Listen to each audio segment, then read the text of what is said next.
உங்களுக்கு ஃப்ரீயாக ஒரு டிமேட் அக்கௌண்ட் ஓப்பன் பண்ணணும் அப்படின்னா இல்லை டிஸ்கிரிப்ஷனில் அப்ஸ்டாக் அப்புறம் க்ரோவுக்கான சில ஃப்ரீ லிங்க்ஸ் இருக்குது. இது யூஸ் பண்ணி நீங்கள் ஒரு டிமேட் அக்கௌண்ட், அதாவது ஷேர் மார்க்கெட்டில் ட்ரேட் பண்ணோம் அப்படின்னா ஒரு டிமேட் அக்கௌண்ட் ஓப்பன் பண்ணணும். இது யூஸ் பண்ணி நீங்கள் ஒரு ஃப்ரீயான ஒரு டிமேட் அக்கௌண்ட் ஓப்பன் பண்ணிக்கலாம். Hey guys, welcome back to the plugins. நம்ம இன்றைக்கி பார்க்க போகிற வீடியோவில் வந்துட்டு க்ரோ ஆப்பில் வந்துட்டு இந்த ஆர்டர் வேலிடிட்டி அப்படின்னு இருக்கும். அதாவது டே ஆர்டர் அப்புறம் இமீடியட் அப்படின்னு சொல்லிட்டு 2 ஆப்ஷன் இருக்கும். அதை எப்படி யூஸ் பண்ணணும், பேசிக்காக அது எப்படி ஒர்க் ஆகுது அப்படின்னு சொல்லிட்டு இந்த வீடியோ டிஸ்கஷன் பண்ணலாம். ஓகே, இப்போ வந்துட்டு நீங்கள் எந்த ஸ்டாக்கை செலக்ட் பண்ணிங்களோ அதில் பையை செலக்ட் பண்ணிக்கோங்க.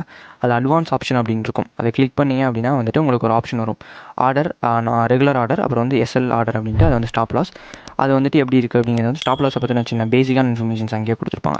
இப்போ ஆர்டர் வேலிடிட்டியில் வந்து டேட், இமீடியட் 2 இருக்கும். நீங்கள் ஸ்டாப் லாஸ் ஆர்டர் போட்டிங்க அப்படின்னா உங்களால் வந்துட்டு இமீடியட் போட முடியாது, டே ஆர்டர் மட்டும் தான் ப்ளேஸ் பண்ண முடியும். ஏன்னா வந்து ஸ்டாப் லாஸுக்காக வந்துட்டு அந்த ஆப்ஷன் கிடையாது. ஓகேங்களா? தென் இப்போ வந்துட்டு ஒரு இமீடியட் ஆர்டருக்கும் டே ஆர்டருக்கும் என்ன டிஃப்ரென்ஸ் அப்படின்னு பார்ப்போம். இப்போ வந்துட்டு எக்ஸாம்பிளுக்கு 77 அப்படிங்கிறது மார்க்கெட் ரேட்டாக இருக்குது. இப்போ நான் வந்து லிமிட் ஆர்டரில் இப்போ வந்துட்டு ஒரு எக்ஸாம்பிளுக்கு ஒரு 76 இல்லை 78 வந்தால் வாங்க அப்படின்னு சொல்லிட்டு நான் டே ஆர்டர் போடுறேன்னு வச்சுக்கோங்களேன். அதாவது லிமிட்டில் டே ஆர்டர் போடுறேன். டே ஆர்டர் போடும்போது தென் அந்த ப்ரைஸ் 78 இல்லை ஓகே நான் 76 வரும்போது நான் பை பண்ணுவோம் அப்படின்னு சொல்லிட்டு அந்த டே ஆர்டர் போடுறேன் அப்படின்னா மார்க்கெட் காலையில் 9:15 மதியானம் 3:10-15 வரைக்கும் வந்துட்டு அந்த 3:30 வரைக்கும் அந்த ஆர்டர் வந்து வெயிட் பண்ணும். அதாவது அந்த ஆர்டர் எப்போ அந்த ப்ரைஸை வந்துட்டு டச் பண்ணுதோ அதுக்கப்புறம் அந்த ப்ரைஸ் வந்து ட்ரிகர் ஆகி எனக்கு வந்துட்டு அந்த ஆர்டர் வந்து ப்ளேஸ் ஆயிரும்.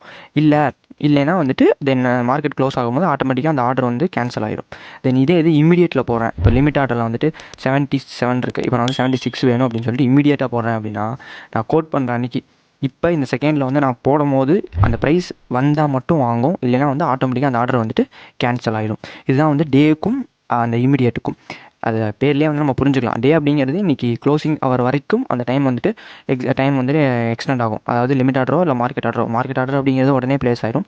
பட் லிமிட் ஆர்டர் அப்படிங்கிறது நீ என்ன ப்ரைஸ் டச் பண்ணதோ அதுக்கப்புறம் தான் பை பண்ணும். அதே மாதிரி தான் தென் நீங்கள் வந்துட்டு வெயிட் பண்ணும், அந்த ஆர்டரை வந்துட்டு எக்ஸிக்யூட் ஆகிறதுக்கு வெயிட் பண்ணும். க்ளோஸ் ஆகிறதுல ஆட்டோமேட்டிக்காக க்ளோஸ் ஆகிக்கும்.